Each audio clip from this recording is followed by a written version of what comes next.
Ola, boas tardes, benvidos e benvidas a esta nova charla no canal de YouTube da CNT Galiza, que hoxe vai a tratar sobre os procesos de consolidación. Eu son Pablo Paz, implicado precisamente nestos procesos e responsable da parte sindical de CNT. Hoxe teño a honra de que me acompañe Susana Arias, que é traballadora do consorcio, concretamente do Centro de Día de Pantón. Ola, Susana. Hola, Pablo, boa tarde. Bueno, pois hoxe temos o obxectivo, non? Unha vez que empezaron estes procesos de consolidación xa que se lanzaran en 2019, esas convocatorias, xa foron os primeiros exames que precisamente tocan parte dos postos do persoal do consorcio, non? Que se ve implicado, psicólogos, terapeutas ocupacionais, educadoras, bueno, toda esta serie de categorías que xa empezaron un pouco esos procesos estes fins de semana de marzo de 2021, tras o período de pandemia que co seu preceptivo parón, ¿no? Entonces, bueno, queremos un pouco facer esta charla para aclarar eses aspectos, ahora que xa sabemos un pouco como foron os exames, sabemos a xente que se apuntou, sabemos, bueno, unha serie de datos, e tamén queríamos explicar porque sigue habendo moito descoñecemento na xente cando temos contacto diario, pois sí que vemos que hai moito descoñecemento sobre o que é a consolidación, a estabilización e como van a ser estos procesos e que teñen en común e que teñen de diferente, ¿no? Entonces, bueno, si te parece ben, Susana, empezou un pouco introducindo un pouco a teoría, ¿no? E despois Ujú, nos contas ti a túa experiencia. Te parece ben que fagamos así? Moi. perfecto. E despois abrimos tamén unha quenda de palabras. Recordad que tedes un chat donde podedes ir facendo as vosas preguntas e que, bueno, pois intentaremos ir respondendo tamén o mellor que podemos. Bueno, antes de nada, quería aclarar que nós tampouco temos unha bola de cristal, non sabemos o que vai pasar no futuro, nos seguintes procesos, nas seguintes convocatorias, pero, bueno, sí que estamos analizando un pouco o que veu pasando, ¿no? E que con toda a lógica, pois sería o que vai a seguir pasando. Quizáis un pouco máis rápido, porque ahora parece que está lanzado todo o mecanismo de OPEs e convocatorias, ¿no? E que polas intencións que se din por aí, pois parece que queren aceleralo. Tras o período duro da pandemia, pois creen que estamos en condicións todos de ir a oposicións. Entonces, bueno, o primeiro que quería explicar era que temos varios tipos de procesos, ¿vale? Temos procesos de extraordinarios de consolidación, convocatorias de consolidación e estabilización, convocatorias de acceso libre e todo eso. Realmente, para ser exactos, a consolidación é un proceso que está regulado por un DOGA, non vamos a entrar moito a detalle, pero está regulado, que afecta ao persoal laboral anterior a 2005. Vale? A estabilización é un proceso máis amplo que regulou Montoro cando estivo ministro de Facenda e que se traspuso aquí no 2018, creo recordar, o 2017, e que abarca todo o persoal que está con máis de 3 anos de antigüidade, vale? Que non estaría cuberto xa polos procesos de consolidación. Entón, esos procesos sempre se concebiron como procesos con convocatorias abertas e con un concurso oposición, ¿no? Que pasa? Que así que empezaron a salir as convocatorias e as ofertas de emprego público empezouse a mezclar o que era a consolidación, o que era a estabilización, e se fixo unha especie de batiburrillo que bueno, xa era difícil entender os procesos e creemos que con isto pois, se complicou máis a súa definición, ¿no? Pero bueno, a efectos prácticos, polo que vemos, e polos exámenes que se están facendo, ao fin e ao cabo, non hai prácticamente ninguna diferencia entre os procesos. Os exames son os mismos e cambia un pouco a fase de concurso e entre as distintas convocatorias, dependendo se é extraordinario de consolidación ou de consolidación nada máis. Pero, bueno, a efectos prácticos son os mismos procesos, vale? Sí que o extraordinario de consolidación é a xente que a Xunta reconocer de sempre que ten dereito a consolidación, non? Entonces, valora un pouco a continuidade no posto.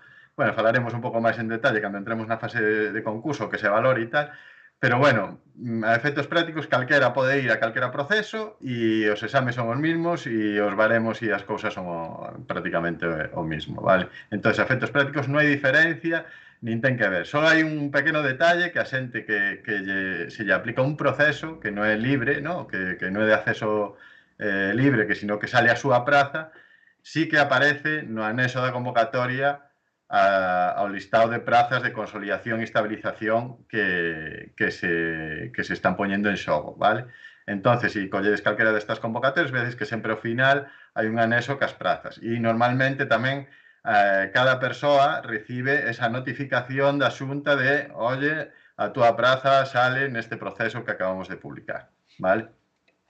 Desde o sindicato, como sabedes, desde sempre recomendamos que cada un vaya ao proceso no que sale a súa praza, vale? Independientemente de que por distintos criterios, pois tivera que ir a outro proceso. É dicir, si me toca a consolidación porque son anterior ao 2005, pero non saio no extraordinario de consolidación como debería, pois irei ao de consolidación normal e non ao extraordinario de consolidación, porque a miña plaza van poñendo de consolidación, vale? A efectos prácticos, xa digo, non hai diferencias, non convén liarse, non hai maneira tampouco de meterse no outro, e a efectos de un posible cese por non superar o proceso selectivo, pensamos que é mellor que a xente vaya ao proceso no que a Xunta sacou a súa praza. Vale? E, bueno, para non estenderme máis un pouco con esta teoría, pois vamos a ver en que consiste, ¿no? Un pouco o proceso, ¿no? Vemos que primeiro sale a OPE, ahora eso tedes moi recente, verdad, Susana? Que vos saliu a OPE ahora en decembro, de as prazas do consorcio, ese é o primeiro paso, ¿no? Efectivamente, en decembro saliu a OPE coa maioría das plazas, quedaban algunhas, polo que nos informaron, que están a punto de salir, non? Que xa se está negociando as pouquiñas que quedaban por salir para salir agora en breve nesta OPE do 2021. Efectivamente, entón primeiro salirían as OPEs coa oferta de prazas que está sin asignar a personas, por así decirlo, inda que todo o mundo sabe que prazas van a ser, ou se máis ou menos intuye, ¿no? E despois salirían as convocatorias concretas, vale? Desde 2017 le van acumulando prazas nas distintas OPEs e entonces agora o que pretenden é sacar todas as convocatorias que faltan para dar salida a todas as prazas que se foron anunciando e vendendo, vale? Entón, o seguinte paso, cando un sale nunha OPE, é que salga a súa convocatoria onde sale a súa praza. Desde a convocatoria, bueno, a convocatoria é o DOGA, onde ven xa todo regulado, onde ven o temario, onde ven o que se valora no concurso, onde ven toda a información concreta, vale? Ven unha información moi importante que é o prazo mínimo hasta que se faga o primeiro exame, primeiro e único normalmente exame, agora veremos. Este prazo suelen ser pois 4, 5, 6, 7 meses, vale? Depende, cada convocatoria tamén é un mundo, non hai un criterio unificado, hai unhas líneas generales que máis ou menos se siguen, que, bueno, a algúns nos parece alucinante e sempre o criticaremos porque non hai un patrón común, sino que hai unha idea común e xa está. Entonces, cada un sale co seu prazo mínimo hasta que empeza, hasta que se ponga a data de exame. Despois sale publicado o tribunal xa con os criterios que despois veremos de criba de aprobados, por decirlo así, se fan os exames. E despois, unha vez se fan todas as alegacións e tal, entra en a fase de concurso, vale? Para a xente que pase a criba do exame. E aí, despois do concurso, pois se reordenarán esas prazas e se asignarán as prazas os primeiros e o resto, que non superará o proceso, pois xa non chegará a tomar posesión e cesará no seu posto, vale? Recordar aquí, moi importante, que se te cesan do teu posto, tes dereito a unha indemnización, vale? Moi importante. Hai só 20 días para reclamar en caso de cese, aviso a navegantes. Non lle regaledes aí os cartiños á administración porque o despido é libre, pero non é gratis. Entonces é moi importante poder chegar a reclamar eso, vale? En caso de cese.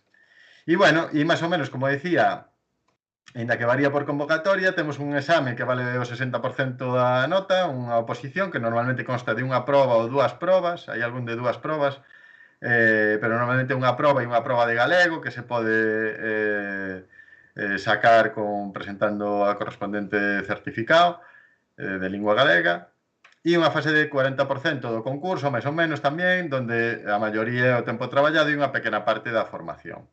Vale?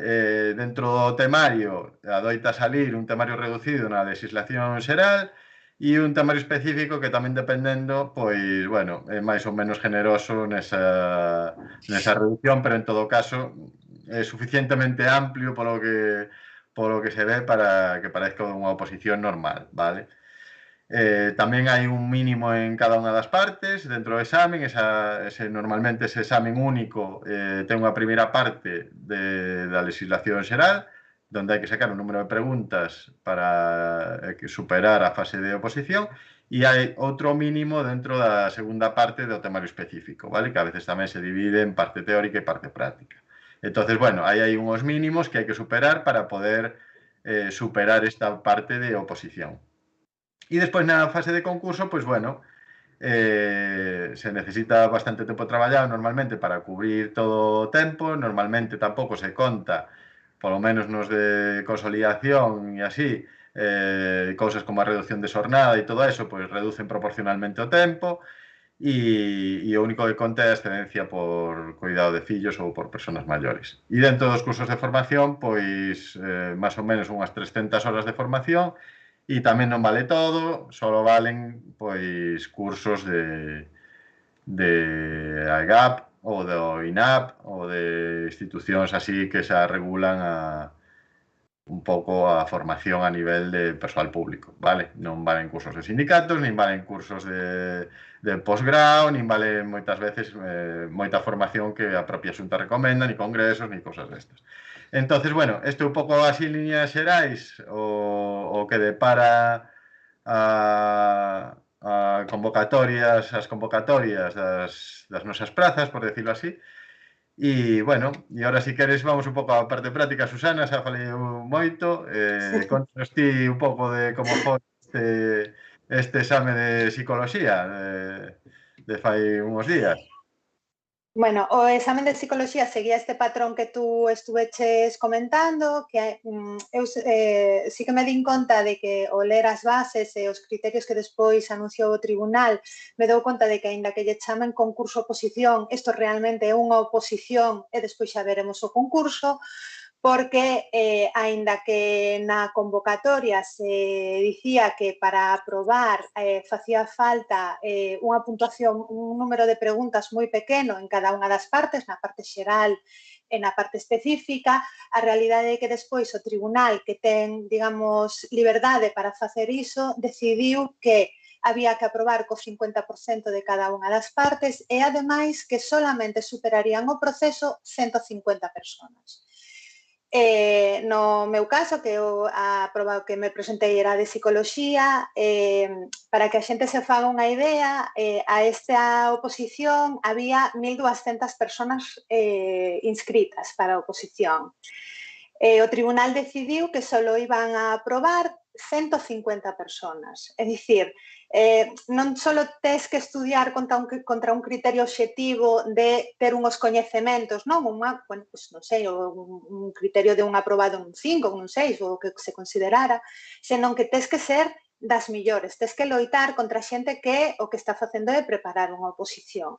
Solamente esas 150 persoas que aproben esa oposición, ese examen, son as que van a pasar a fase de concurso. É dicir, a miña experiencia laboral, que no meu caso, como moitas compañeiras, levamos 14 anos traballando, eso non conta para absolutamente nada se non son das 150 mellores nun examen. Claro, é algo injustísimo nun proceso de consolidación que se supón, como dice a nosa conselleira, que só temos que estudiar un pouquiño. A realidade é absolutamente o contrario, non? O examen ao que eu me presentei non foi fácil, é un examen que non se aproba mirando as cousas así por encima ou lendo un pouquinho antes de deitarse na cama.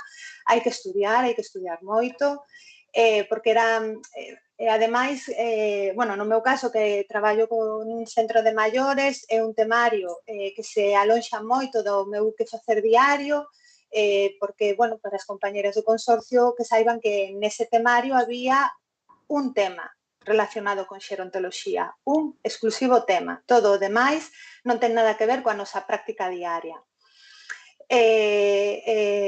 E o mismo pasa co resto de categorías profesionales, o sea, non é que psicoloxía fose unha cousa especial, é que en todas as categorías pasou o mesmo. O temario é moi amplio e en todos os tribunal, unhos días antes de facerse a proba, antes de facerse o examen, sacou unhos criterios nos que marcaba o número de persoas que van pasar a fase de concurso.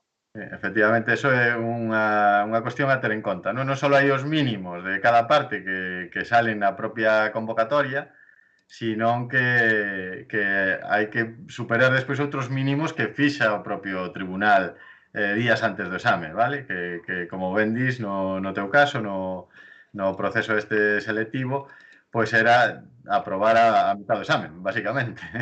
Aprobar a mitad do examen e que despois dos aprobados me quedo cos 150 mellores. Vale, si queres, aporto un par de datos máis, precisamente porque hai un detalle tamén que simultaneamente con este proceso que ti asistiches, que era o que a xente denomina o de libre, ¿no? Había o de extraordinario de consolidación de titulado superior de psicólogo ou psicóloga, ¿no? Que era para o personal fixo, que estos son os que dicía eu que son os de consolidación, que é o mismo examen, que se pon a convocatoria o mesmo día, que había só 8 prazas e había 74 aspirantes. Tamén había un corte do 50%, a parte dos mínimos de cada parte, había que ter o 50% do exame superado, e 22 persoas as mellores que pasarían despois a ser ordenadas aí para a fase de concurso, ¿no? Entonces, claro, é complicado, de 74 personas aspirantes que haxa un corte tan grande de un tercio da xente, bueno, que dicir que 2 tercios quedan fora, que ti igual estudiache, superache os mínimos, pero xa non superas a competición contra outra xente. Claro, e que ademais temos que competir nun apartado que é estudiar para superar unha proba na que as persoas que non teñen experiencia porque non están traballando nos van superar moi rapidamente, non? Porque eles teñen moito tempo para estudiar. Entonces, non é verdade que se nos vaya a ter en conta os méritos e que se nos teña en conta o tempo traballado. Home, sí, sobre o papel é verdade que na convocatoria puña, pero é que do que pon na convocatoria ao que despois se traduciu na realidade cando o tribunal sacou os seus criterios é que o concurso, é dicir, o tempo traballado, casi non te sirve para nada. É que realmente para aprobar a oposición non te sirve para nada, porque tes que ser das millores, non só aprobar, tes que ser das millores, e hai que sacar o 50% de cada parte do examen, porque aínda que eso é importante que a xente tamén o saiba, non? Aínda que o examen é é dicir, tú vas ali a facer un examen, no caso de psicoloxía eran 180 preguntas, realmente tú estás facendo 2 probas nunha. Estás facendo unha proba primeira da parte xeral, do temario común, que se chama, que eran 50 preguntas, e despois o resto do temario específico. Son como 2 probas nunha. E hai que aprobar cada unha delas por separado, non o 50% de todas as preguntas que tú contestaches, senón da 50% de cada unha delas, non? O sea, que tens que levar as 2 partes moi ben preparadas. Sí, e eso é un detalle importante, sí, que ao final non te vale con estudiar a túa parte específica e safar, porque me sei moi ben o meu, non? Entonces, bueno, é unha cousa pois moi a ter en conta, non?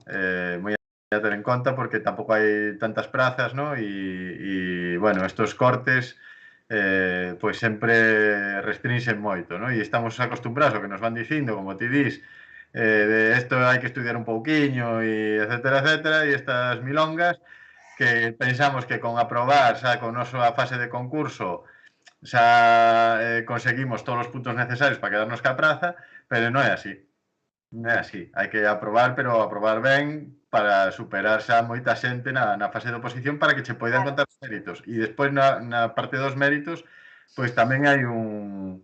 Bueno, que tamén é un pouco o que máis varía, ¿no? De convocatoria a convocatoria, pero que é de narices, porque son 12 anos casi de mínimo para cubrir en algunhas convocatorias, 15 anos e hasta 20 anos nas de consolidación que necesitas ter de experiencia para que che conte o total na fase de concurso da experiencia.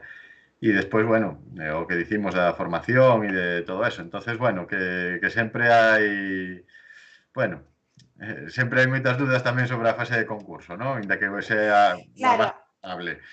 a ver, a fase de concurso está claro que hai o tempo traballado, que se valora, por un lado, o tempo traballado no posto ao que te presentas, por exemplo, no meu caso, se valoraba o tempo traballado como psicóloga, e tamén o tempo traballado na administración pública noutras categorías diferentes. Se valora menos, vale? A puntuación é diferente. E despois está na fase de concurso está o apartado de formación, que normalmente ven sendo 5 puntos. É moi importante tamén que a xente saiba que non se valora calquera formación. En todas as convocatorias exclusivamente se valora a formación da EGAPE, vale? Da Escola Galega de Administracións Públicas, dio tú, Pablo, que descoñezo ese. Instituto Nacional de Administración Pública, que é un pouco equivalente do Estado para os funcionarios do Estado, vale? Que calquera pode facer cursos do INAP tamén, vamos, o sea, calquera funcionario público, ou persoa pública, mellor dito, persoal público. Pero non sirve absolutamente ningún tipo de cursos que se fagan, por exemplo, no colexio de psicólogos, no colexio profesional ao que cada un pertenza, nin cursos que se fagan das universidades ou de calquera, incluso de institucións públicas, non sirven eses cursos. E iso tamén é algo importante que a xente saiba, claro. Sí, sí, nin xornadas, nin congresos, nin cousas que fomenta a propia administración para formar o seu propio persoal. Pero bueno, está, como digo, é un pouco a tónica xeral, ¿no? Que hai de ser moi restrictivos ademais co que se valora. E bueno, sí, Despois quería tamén comentar sobre os propios procesos, que é verdade que nestas convocatorias había moito lío, como vai haber cando se non teñen a ben entrar en razón e facer o que teñen que facer e siga adiante esta OPE. Hai que pensar que de psicólogos, por exemplo, salían 55 plazas, non? Que así dices tú, son un montón delas, pero despois te pos a desgranar o anuncio, a convocatoria, eran 13 plazas de promoción interna, moi bien, e desas 42 plazas que quedan, 22 eran de estabilización, dentro desa xente que tú comentabas antes, que xa estaba traballando e que se presentaba a súa propia plaza, e só había 20 plazas, digamos, que eran libres, non? É importante que saibamos que o proceso era o mismo, o sea, ali fomos todos xuntos, o mesmo día, o mesmo examen. O examen foi o mismo, as preguntas foron as mesmas, os criterios son os mismos, é todo igual, excepto os de promoción interna, que eles non tiñan que facer a parte do temario común. Eles esa parte non a tiñan que facer, pero despois as preguntas do específico foron para todas os mesmos, non? Entón, non nos creamos eso de que nos van a facer un examen fácil, porque non é verdade, porque nos van a facer o mismo examen que lle van facer a esas pequeno número de plazas libres novas que vayan a crear. O examen vai ser o mismo. Efectivamente, pero máis para afondar en isto, si colles a orde das educadoras, ¿no? Que tamén se foi estos días a proba, as educadoras non sale a consolidación, vale? Non hai ninguna plaza de consolidación. E ti te colles a orde e a pinta da convocatoria mesma, non? Sale fase de exposición, fase de concurso, se valora o mismo, entonces non hai diferencia sin que salga ninguna plaza de consolidación ni estabilización. É dicir, o exame é o mismo, a tipoloxía esta que nos están vendendo, que nos valoran esas cousas, é a mesma que a están facendo para libre pura, por decirlo así. Entonces é como unha tomadura de pelo, ¿no? Isto, onde está o beneficio para os que traballamos? Sí, temos un pouco máis de fase de concurso que os que non traballan, sí, pero temos tantas cribas anteriores e tanto temario e tanto o modelo é igual que os de libre. Por eso decía eu ao principio tamén que ao final non vale para nada estar en consolidación, estabilización, extraordinario, en lo que sea, porque a proba, a tipoloxía da proba é a mesma que sale para xente que non está implicada en isto e que son convocatorias normales que sacaría a administración, como a de educadoras ou como a de fisioterapia ou como moitas outras que están que están salindo, publicándose e demais, vale? Que salen un pouco cortadas todas polo mismo patrón e que teñen a mesma tamén a mesma proporcionalidade en prazas e en cortes que comentamos nas que te presentaches ti de psicología. Por exemplo, teño aquí datos das de educadoras que salen 55 plazas, casi 2.000 aspirantes, un corte en 165. Máis de dúas, sí. Se presentaron polos cálculos que eu fixen 2.025 personas que tocan a 34 personas por plaza. O corte solo van pasar a fase de concurso 165 personas, de 2025, o sea, que é tremendo. Que neste caso non había plazas, non? Bueno, había 23 plazas de estabilización dentro do concurso de educadoras, e dentro de psicólogos, como dixen, 22. Entonces, claro, é injustísimo, porque nos están dicindo, sí, se van a ter en conta o tempo traballado, xa, pero que para chegar a que nos teñan en conta o tempo traballado, nos temos que loitar contra a xente que está estudiando nas academias, pois como cando vamos ás concentracións que dicimos nos nunha pandemia, eles na academia. Esa é a realidade que temos, non? E iso é o máis injusto, que encima salgan repetidamente neste caso a conselleira, porque a cada medio que vai o dice, que non nos preocupemos que se nos vai ter en conta o tempo traballado. Home, só faltaría, que na función pública sempre foi así, pero que non é verdade que só teñamos que estudiar un pouquiño, e que iso é unha falacia. Sí, efectivamente. Entonces, bueno, está así montado. Sí que, bueno, está comentando a xente aquí polo chat que non é fácil acceder aos cursos de GAP, efectivamente, que non é unha cosa que me apunto e xa teño curso, que hai que, a veces, para que che toque algún curso que, pois, hai que sufrir, ¿no? E hai que insistir.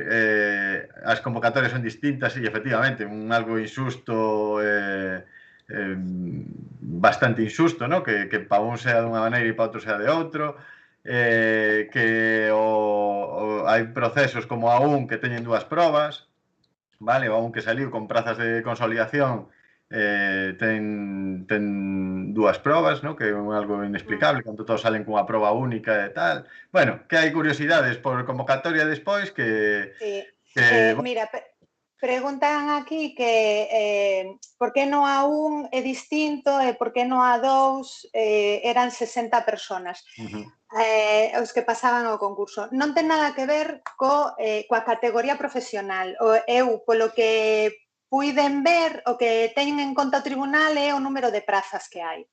Entón, o que fixeron contas é que pasaron 4 personas por plaza que estea en xogo, non? Entón, en psicología pasaban 3, 55, había 42 plazas por 3, 150, redondearon, e noutras que había menos plazas, pois tamén fixeron 3 ou 4 personas e pasaron.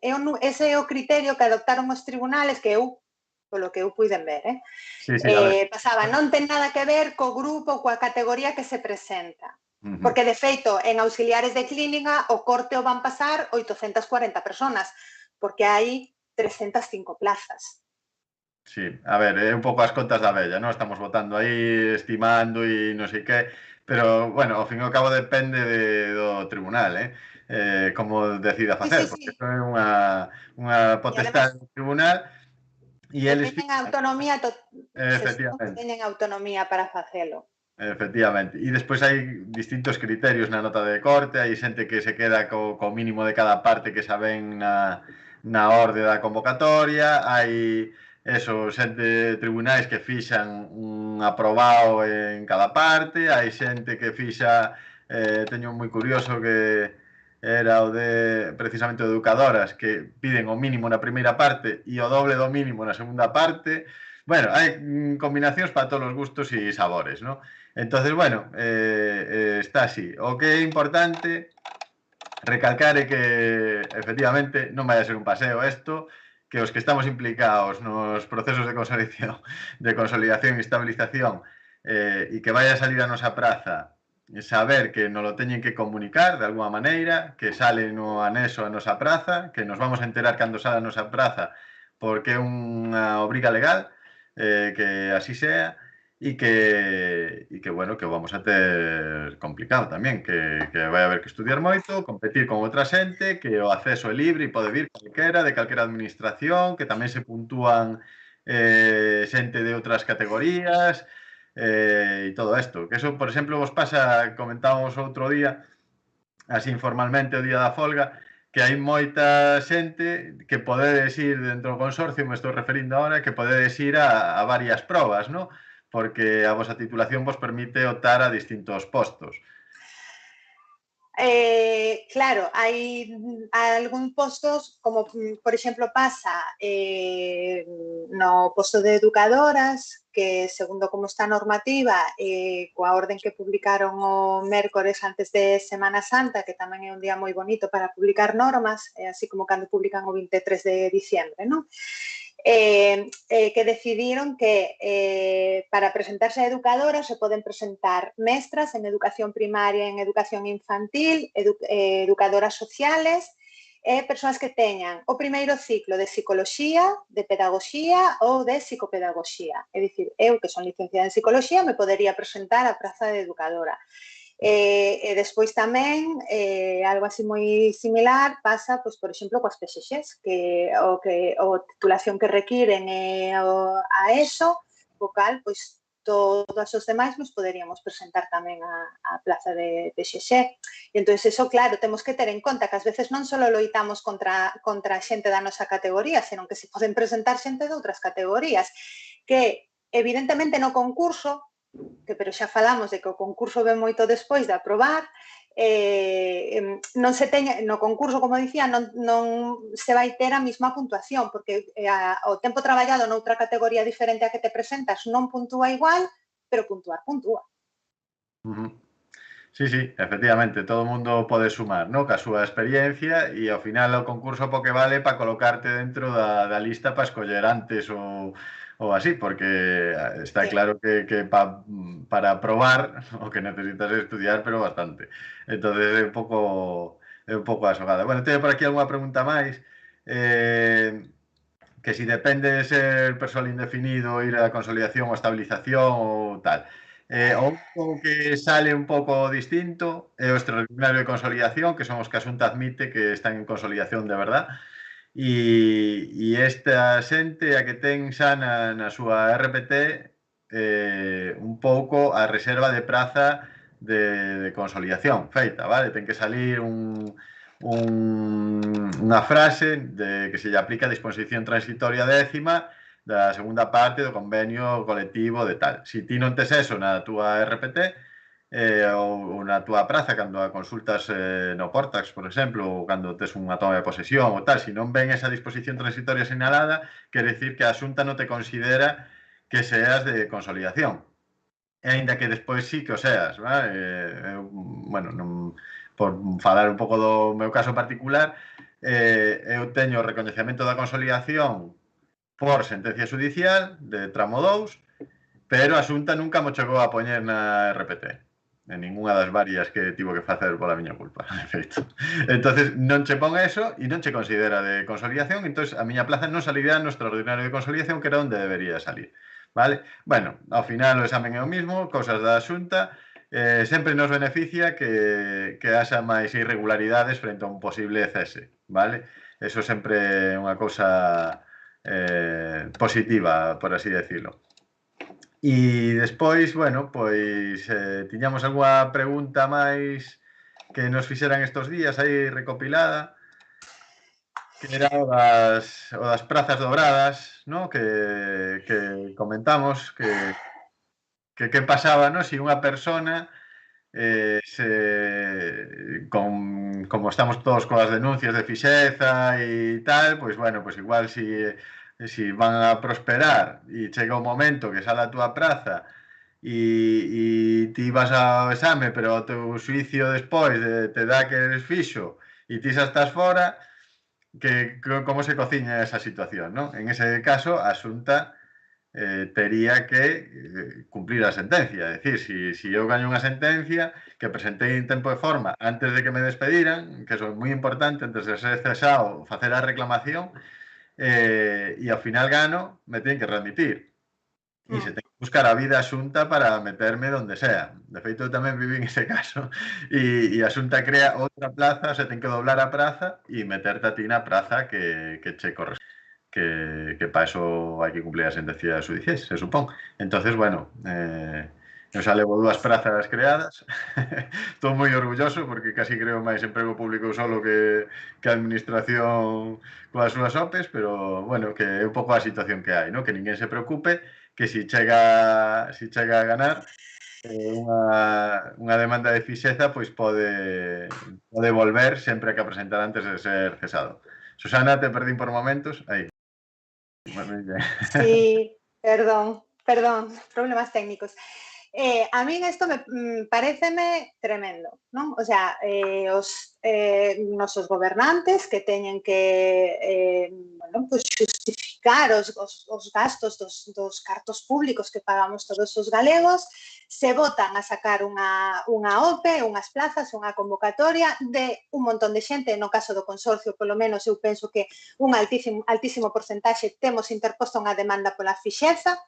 Si estas demandas prosperan e realmente todos gañamos a fixeza e como sabemos que os tempos judiciales non van cos tempos da xente de a pé, isto pode pasar despois de que seamos cesados porque non aprobemos a oposición, a todos nos van a ter que readmitir. E isto se vai a traducir en que por cada praza vai haber 2 personas. A persona que gañou legalmente esa plaza presentándose a unha oposición concurso e as que, pois, no meu caso, por exemplo, que eu que gañe unha sentencia de fixeza e me teñan que readmitir. Entonces eu a todos estes dirixentes, non, que están facendo isto, me pregunto como van a explicar á cidadanía que se van gastar os cartos en ter 2 traballadores por cada plaza, non de unha plaza ou 2, que estamos falando, no caso do consorcio, de 1.200 personas, de 1.200 plazas. Entón, a mí me parece increíble que se estean botando adiante a sacar estas plazas cando hai unha serie de demandas, non, de resolucións de fixeza, que teñen moitos visos de prosperar.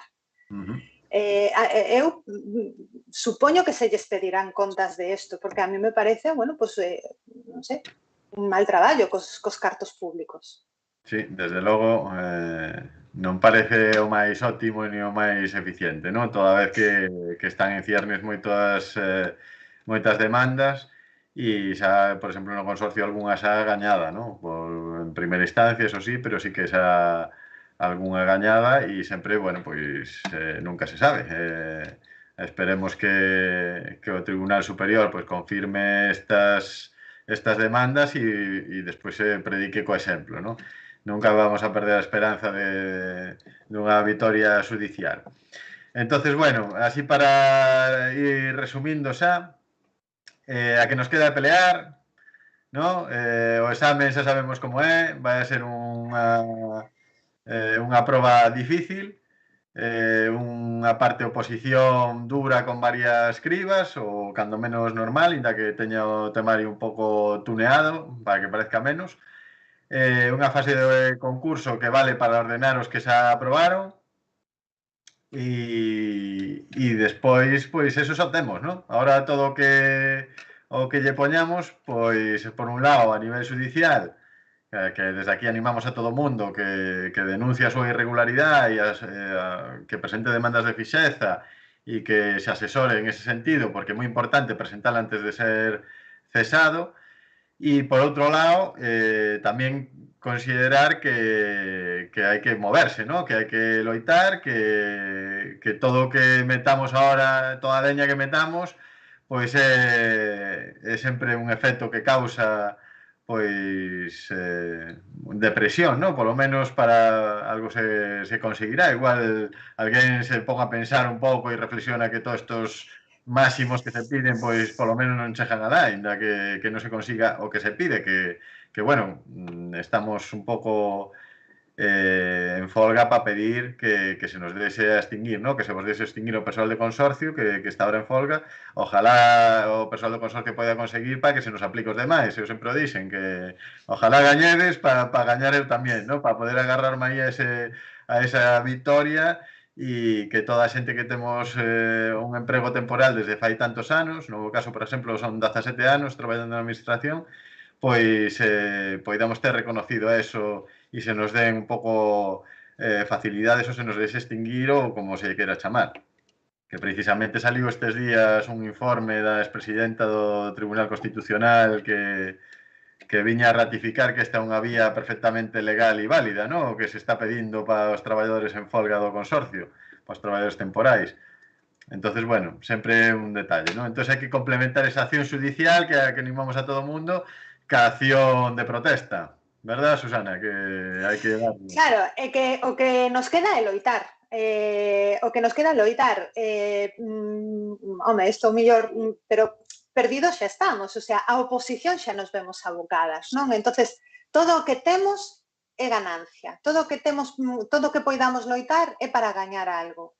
E ademais por dignidade, non? Tamén, porque ao final a administración cometeu un fraude de lei, nós somos as víctimas e agora queren que nós paguemos por esa mala xestión que eles veñen facendo, non? Cando hai outras opcións para facelo, o único que fai falta é vontade política, porque non é verdade que non existan, que non teñan capacidade legal, o poden facer, o sea, como tú dicías, non? Hai un informe da expresidenta do Tribunal Constitucional que algo disto saberá. Entonces, todo o que temos é para gañar. E o que temos é que perder o medo, e temos que loitar, e temos que sair á rúa, e temos que loitar e berrar ben forte pola injusticia que se comete con nós, porque todo o que non temos que ter medo, porque que nos van a facer? Despedirnos? Eso xa non lo queren facer, non temos nada que perder, e o que temos é que salir e loitar polo que nos é xusto e polo que nos pertence, que non estamos loitando por algo que non merezamos. Efectivamente, e bueno, xa que estamos, xa podíamos recordar cando se pode loitar, ¿no? Que xa temos aí un par de convocatorias á vista, unha para este domingo e outra para o martes que ven coincidindo ca folga no consorcio. Entonces, recordamos que este domingo 11 de abril temos unha caravana de coches en Compostela que convoca o movimento 15F a nivel de todo o Estado, que está sendo todos os meses e que, bueno, xa está sendo un éxito, se vai doblando a participación en cada ocasión e a que animamos a todo o mundo a participar. E despois o día 13 temos vamos ata o Parlamento, no? Co consorcio, Susana. Imos ata o Parlamento coas cacerolas a facer ruido e que nos escoiten, porque nos teñen que escoitar os nosos representantes legales, non? Que non poden poñerse de perfil e como que isto non vai con eles, porque ao final isto o xeneraron eles, non? Nos solamente somos as vítimas e estamos sufrindo unha mala xestión que fixeron eles. Desde logo, pois nada, recordar aí esos dous actos e non sei se tes algunha cosiña máis. Tiñamos tamén as sinaturas aí que estamos recabando. Outro día se presentaron un montón de sinaturas que recabamos só unha semana de traballadores. Seguimos ca campaña de sinaturas de apoio ao persoal do consorcio a nivel de toda a ciudadanía e familias e toda a xente que queira apoiar. E, bueno, esas son un pouco as cousiñas que están agora xa máis en boga. A medida que vaya indo avanzando os días e as folgas, pois iremos comentando pois novas convocatorias para protestar. Bueno, temos algunha preguntiña aí de personal a extinguir e que nos deixen como estamos e que non nos toquen. Vale, claro, así de última hora unha pregunta no chat. E, sí, bueno, tens unha charla tamén no canal de YouTube, xa o explicou Rita Giraldez moi ben o mes pasado, ou xa en febreiro, sí, cando foi, temos unha charla moi boa e nos alegra que o informe este da expresidenta do Tribunal Constitucional coincida co criterio de Rita, o cual pues, ven a demostrar varias cousas, ¿no? En sí mismo. E bueno, vos invitamos a ver esa charla un pouco técnica a nivel xurídico, pero pues que teñades dúbidas, pues repasadía porque bueno, merece a pena, vale. E pola túa parte, non sei se queres comentar algunha cousiña máis. No, pois... Por la miña parte... Pois nada, agradecerche que estiveras hoxe aquí no canal de CNT con nós, dando estas explicacións e contando a túa experiencia. E nada máis, queridos compañeros e compañeiras, aí vos queda o vídeo colgado na canle xa. Gracias pola vosa paciencia, sorte nas convocatorias, recordade que os nosos canais habituais de contacto a través do mail que atopades na nosa página web ou contactando cas persoas que coñecedes que estamos no sindicato, vale? Intentaremos asesorar a xente o mellor que poda, pero bueno, aí as nosas recomendacións xerais son que a xente proteste, que a xente denuncie judicialmente as cousas e que a xente non se dé por vencida. Acordarse tamén que se todo se produce e hai un cese, que temos unha indemnización aí, por favor non lle regaledes a administración. Bueno, con esto nos despedimos y nada, gracias a todos y a todas. Chao. Gracias, chao.